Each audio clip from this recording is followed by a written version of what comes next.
Salve, salve! Bem-vindos a mais um episódio aqui no Filósofo Tech. O meu nome é Rubem Volela, eu sou mestre e doutorando em filosofia, me especializando ali em tecnologia e inteligência artificial. E eu criei o Filósofo Tech como uma forma da gente debater sobre filosofia, mas uma forma diferente, por meio do cotidiano digital, das nossas experiências em redes sociais, com inteligência artificial, aplicativo, todos esses apetrechos que são próprios do nosso tempo, eu consigo trazer questões ali que são debatidas há milênios na filosofia, que são as questões eternas. Quem nós somos, o que é certo ou errado, o que é consciência, não é? Problemas que são ali próprios da natureza humana.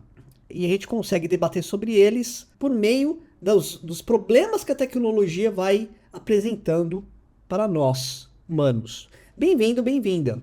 Esse episódio aqui, nós vamos falar sobre um termo que foi eleito pela Oxford University Press, que é um órgão ali dentro da Universidade de Oxford.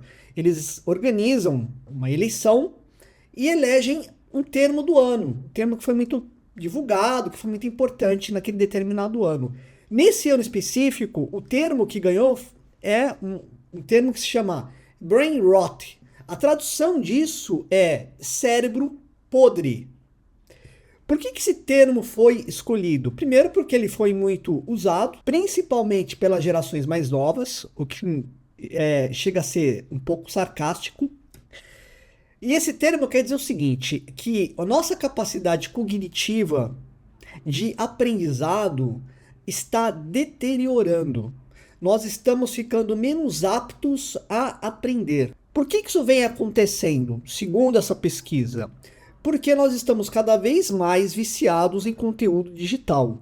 E o conteúdo digital, ele é preparado de uma forma para que você sempre dê o próximo clique, para que você dê sempre o próximo scroll. Não é interessante nunca numa rede social que você saia dela para pensar ou para fazer qualquer outra coisa. Não é? O valor de uma rede social, seja ela qual for, está no tempo que o usuário gasta ali. E a forma como isso é feito, elaborado, né, a parte de usabilidade, é construída de uma forma para que você sempre fique ali querendo ver mais, né? Então você começa a scrollar, dar clique de forma frenética, porque aquilo vai liberando dopamina no teu cérebro. As pessoas que criaram isso não são pessoas bacanas, tá bom? Eles fizeram esse design, essa funcionalidade é feita para prender você. O Instagram, na minha opinião, ele é o mais perverso, porque ele mexe muito com a parte de fotos, com imagem, quer dizer, não tem nem a parte de texto que exige que você leia, né? Tudo é muito visual e o TikTok já é um Instagram ali pior ainda, né? Eu sei que muito provavelmente alguns de vocês gostem dessas redes, usem, mas elas não são, elas têm um lado tóxico, bem assim, preocupante. E o Brain Rot traz um pouco, revela, por meio desse termo, o impacto disso, que é o quê? A nossa capacidade de leitura profunda, de reflexão, de dar um tempo para a mente, está diminuindo. Infelizmente, eu consigo trabalhar só como filósofo, senão eu morreria de fome. E eu trabalho com tecnologia desde 2008. Então, eu trabalho como gerente de produtos. Eu tenho, na minha vivência, cada vez mais a oportunidade de trabalhar com as gerações mais novas. E para mim é notável, é nítido a incapacidade que eles têm de fazer uma navegação vertical sobre a vida. Eles são muito bons para fazer uma navegação horizontal. Eles conhecem um pouco de cada coisa, bem até, muito mais do que, por exemplo, as pessoas da minha geração. Entretanto, quando eles precisam fazer uma navegação profunda sobre qualquer assunto, eles não conseguem. Eles não têm a paciência, não têm o hábito e acham chato, então eles ficam sempre o quê? Na superficialidade. Eles têm uma visão ampla, mas superficial. E a gente sabe, não é? Eu, como filósofo, eu vou bater o pé nesse ponto. Se você não aprender a fazer uma navegação profunda sobre os assuntos, você sempre vai ver a vida de forma superficial, fácil, e você vai dar muita cabeçada, você vai ter uma vida muito difícil, porque as coisas mais interessantes da vida, elas exigem profundidade. Por exemplo, se você vai ler um livro, é comum que um livro, ele exija o quê? Respiro.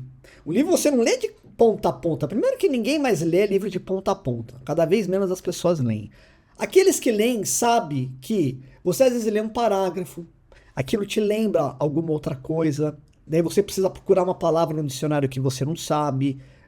Por exemplo, outro dia eu estava lendo aqui, fazendo uma pesquisa mesmo para esse episódio, me veio uma referência para Pandora, né? O mito de Pandora. Eu tinha esquecido exatamente o que era, como é que era o todo da história, né? Eu conhecia a história da caixa de Pandora, mas eu não conhecia o mito.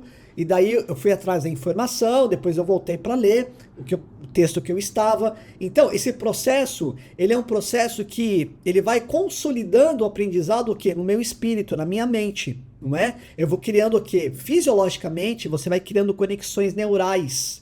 Então, a tua capacidade de interpretar o mundo, que na filosofia nós chamamos de hermenêutica, ela vai ficando mais o quê? Musculosa. Você vai tendo mais musculatura intelectual para entender os problemas. Então, quando alguém te vê com algum problema, você tem, como diz o professor Clóvis de Barros, você tem 77 mil caixinhas diferentes. Não é? Você consegue analisar aquele problema por meio de várias lentes diferentes, desde que você tenha o quê? Exercitado a meditação intelectual, que é o que as gerações mais novas não vêm fazendo, porque elas já nasceram, não é culpa delas, elas nasceram num mundo onde a exposição ao conteúdo digital, superficial, rápido, rasteiro, é muito apelativo. Eu, se eu tivesse nascido na geração atual, tivesse lá meus 20, 22 anos, eu estaria ali sofrendo com os mesmos problemas. Então é culpa nossa. E tudo por culpa sua!